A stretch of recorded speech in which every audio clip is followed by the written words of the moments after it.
Phillies released Nick Castellanos, and finally, we get some clarity on what the hell happened last year in Miami, because it was vague. We knew the Phillies took Castellanos out for defense on a Monday night in Miami last June. He was not happy about it, and then the next day his consecutive game streak ended, right? He didn't play that night, and it was like, whoa, what did he do that was so bad? Well, we found out at least some of that. So, Hugh, I'm going to read for everyone what Nick Castellanos put out there on social media yesterday. He jumped the gun. He put out his letter to everyone, handwritten, by the way, which you don't see very many handwritten letters anymore, but a handwritten letter by Nick Castellanos. It was followed up by a pretty scathing piece from Matt Gelb in The Athletic with some detail from what went down, not just last year, but over the last few years with Castellanos in a Phillies uniform. Hugh, let me read this, and then we can react together on the end of the Castellanos tenure, and really who looks worse here. All right, so this was Castellanos' letter yesterday that he posted on Instagram. Quote, "Okay, apparently I need to address the Miami incident. As one of my friends on the team has informed me, there is an article waiting to come out without my consent or comments about this situation, so I'm going to just share myself. As a veteran of the game of baseball, there are rules, and I broke one in Miami. After being taken out of a close ball game in front of my friends and family, I brought a Presidente into the dugout. I then sat right next to Rob and let him know that too much slack in some areas and too tight of restrictions in others are not conducive to us winning. Shout out to my teammates and Howie Kendrick for taking the beer out of my hands before I could take a sip. I appreciate you guys. After the game, I went into the office with Dave and Rob. We aired out our differences, and the conversation ended with me apologizing for letting my emotions get the best of me. I would like to note that I was ready to share the details of the incident in its entirety to the media the next day, but it was instructed not to by management. The punishment I received for my actions was the benching the following game. I love this game. I love being a teammate, and I am addicted to winning. I will learn from this." Hugh, Castellanos' Phillies career has ended, released yesterday. What's your reaction to what he put out there, the story out there in The Athletic, and the end of the Castellanos tenure? Ooh, that's a lot to unpack. Yeah. And just let me tell you how it happened for me. And shout out to the young man, I can't remember his name, that the young fella that shot the video. I guess he has a series of videos that he shoots as a Philly sports fan that said he's going to miss Casty. I thought that was pretty cool on that young man's part. There was a lot to unpack yesterday. And initially, I was like, dang, that's kind of messed up the way that they did it. And I saw his letter.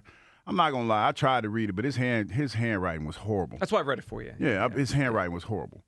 And for you to, try to get out in front of the story, that was kind of crazy. Because now it made sense.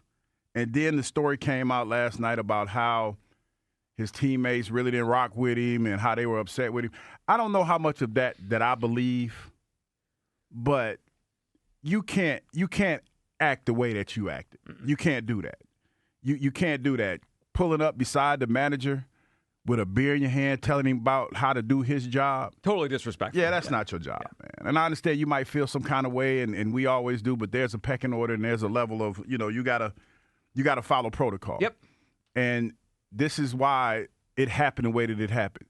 My coach used to say something, Billy Joe, like, if you mess over me once, but I'm gonna get you back. And that's what happened in this case. He was in a position of power during the course of the season because they needed him. And that was probably one of the reasons why they wanted to keep this story quiet. But as soon as the season was over, this is what you get. This is why they held on to him. Yeah. This is why he's sitting at home right now. They're willing to pay him. That's something to be said about willing to pay somebody $20 million. To go away. To just leave. And then you sullied your name with other folks because now you're looked at as not a team guy. And another part of the story that I read, that I heard about, was him saying that he really didn't – the authority thing about not having respect for folks that didn't play the game. Listen. Specifically, Rob Thompson and Kevin Long. There's a lot of people in positions of power that have never played the game. Yeah. Don't mean they don't know what they're talking about. I can think of one person that we glorify on a daily basis has brought us 2 Super Bowls, and that's Howie. Mm-hmm. Howie's never played football, but, nobody's talking about what Howie knows about football. It's one of those things where you just can't do that. It's the same as, when we sit here and talk sports. Elliot has some things that he says that I don't necessarily agree with, but that's him. And he has the right to say whatever he feels, because if he feels that strong about it, then so be it. But you don't have to diminish somebody because they didn't do what you did for a living. That's not cool. Yeah, no, Hugh, I agree. There's a lot to unpack here. 215-592-9494 as the Phillies end the Nick Castellanos era, which had some high highs. I mean, the guy did a back-to-back playoff games with multiple home runs. I mean, that's Reggie Jackson kind of stuff. So he had some moments. He also overall was not worth the investment they made. I mean, it's just they released him with a year left to go, with $20 million left on the contract. Overall, it was not a good contract. I have a lot of thoughts this morning, and I do not want to excuse anything Nick Castellanos did because that was unprofessional. It was petulant. I mean, he acted like a kid. I mean, he acted like a kid getting taken out of a game and throwing a fit. I mean, he threw a fit in the dugout. Totally unprofessional. And I understand why Rob Thompson sat him down the next day. In fact, I actually think they should have sat him down further than just one day for that. That is, he crossed the line in that dugout in Miami, and there's no excuse for that. But I also think, and I know today is going to be a day where people say, Dig Dong the Witch is dead. He's gone. He stinks. He was insubordinate. Get him out of here. Fine. And again, no excuses should be made for Nick Castellanos' behavior. I also think the Phillies look really bad. The Phillies look bad from a couple instances. Number one, Dave Dombrowski, this is his guy. He signed him. He gave him $100 million. And it'd be one thing if I said, they just missed on a free agent. He drafted him. He had him in Detroit. He knew him better than anybody in Philadelphia. So when you sign a player that's got attitude issues, malcontent, he thinks he travels to the beat of his own drum type of thing, you're going to get some of this. So the Phillies should not be surprised it deteriorated to this point. This is Dombrowski's guy. The contract was horrendous. Then I go to the offseason. It's not a good look for the Phillies that this is the biggest story of spring training so far. It's not Aiden Miller. It's not Andrew Painter. It's not Justin Crawford. It's not even Bryce Harper yet. It's not Zach Wheeler. It's the fact that they publicly did this. This was all public. They could have released him the day the season ended. We would have gone through the nonsense, and then we would have moved on by now. No, this is into the season now because they destroyed his value. And then I go to Rob Thompson. And look, Rob Thompson probably handled the moment better than any of us would have because I think he handled it with some calm and didn't let it destroy the team. Mm-hmm. But as I read Nick Castellanos talking about how maybe he didn't feel there was consistency, I feel that too. I'm not excusing Castellanos doing what he did, Hugh, but if I'm Nick Castellanos and I'm sitting there saying, well, what about the other guys on defense you don't pull out in the games that aren't good on defense? Why is it me? That's not your concern, though. No, but I can feel that way. Yeah, you can feel that way, but that's not your concern. But you're right, and the actions are his concern. He can't act like that, yeah. But he can feel any way he wants. And if I'm Nick Castellanos, I said it in June, I would feel that way too. Wait a second, we have 4 guys on this field right now. They're probably poor defensively late in games. I'm the one you took out. What about the shortstop? For 2 years, couldn't field his position, never came out of a game. So I think there is a consistency issue with Rob Thompson that unfortunately bled over to this. And now the Phillies have to deal with the whole thing and the fallout, and here we go. 215-592-9494. Interesting. I think the Phillies look bad. I mean, now Castellanos looks terrible, and what he did, again, I don't want to excuse it, and I don't think it's okay. But the Phillies also signed this guy, and they don't treat everyone the same. I mean, whether you could say that is the way it is, but that's just the way it is. But it led to this, though. Some things never change. That's fine. But when you do that, you're going to have someone upset once in a while. Listen, this is where I feel Castellanos was wrong.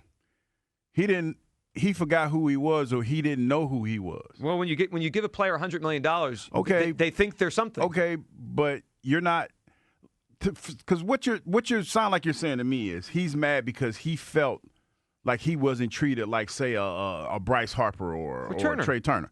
You're not those guys. You're not those guys, and that's a fact. The reality is this: everybody on a professional sports team is not going to be treated the same. Right, I understand. LeBron James is going to be treated different from Kyle Kuzma when he was there. But it's the coach's job to make them feel they're treated fairly. Well, isn't that true? No. No, so the coach is not supposed to make the players feel like they're treated fairly. As a coach, you have to find a person's why. But it's also understood as a player that certain players are treated differently than others. Like, for example, Brian Dawkins was treated differently than Hugh Douglas. Or Hugh was treated differently than an Ike Reese. Sure. Or a John Ritchie. It's what it is. You don't talk to Brian like Tommy might yell and scream at me about, hey, Douglas, what you do? Didn't bother me. You don't talk to Doc like that. You handle Doc a little different. Try the same thing. It's you have to know the people that you're dealing with in the locker room. I understand. Can I throw an example at you? Something I know you guys have spoken about in front of me, and I think it's fair to bring up. Like you've talked about how you're the kind of guy you could be talked hard to from a coach's perspective, right? Like they could yell at you and you're okay with that. Yeah, I was cool with that. And you've told me, and we've talked about it together, that I didn't like to be talked to like that. Am I correct? Okay. No, you weren't going. You talked like you better. You had some sense. And that's the coaches understood that. Yeah. So don't we think after 4 years, Rob Thompson should understand who Castellanos is? Yeah, but so in the game in Miami, how did we think he's going to react in front of his friends and family? Of all of the players on the team, again, I'll just use the shortstop because he's also struggled defensively. Mm-hmm. He never gets taken out of the game. You chose this moment in front of my family in Miami to do it to me. How do you think he's going to react? Now, again, I'm not excusing the beer, and that's ridiculous. But you think he's going to be cool with it? Let me tell you, this is the flip side to this. Okay.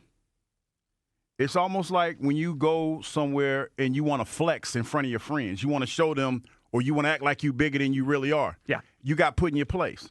That's exactly what – like, I'm glad you said it like that because that's exactly what happened. He went home.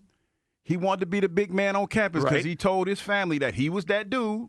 So he go – like, just let me paint this visual for you. And I don't know the exact things that's happened, but I'm going to tell you the facts that I do know. Something happened in the game. You feeling some kind of way. You go grab a beer out the stands. You come back in the dugout. You sit next to the manager, and now you trying to tell him how to do his job. Yeah, totally wrong. While you got a cervezas in your hand talking trash because you at the crib and your boys looking because they oh, look at Cassie. He doing his thing. Yeah. And you get checked for it. And as he should get checked. It's wrong. Yeah. So you're the one in the wrong? Well, no, I've not. There's no way. I know you're not. Yeah, but no one can say Castellanos was in the wrong. Like, he went down there, what they call it, flogging. He was camouflaging. He was flogging. Yeah.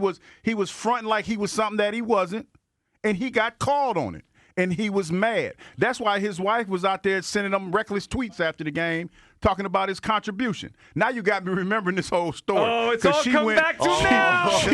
She went on Instagram or to Twitter, and then she wanted to try to, back him up, stand by your man, whatever they call it. What's that song? Stand by your man, whatever. She doing that. Song references. And he got checked for it, and he was in his feelings. And Topper told him basically, dog, you're not Bryce Harper. You can't do that.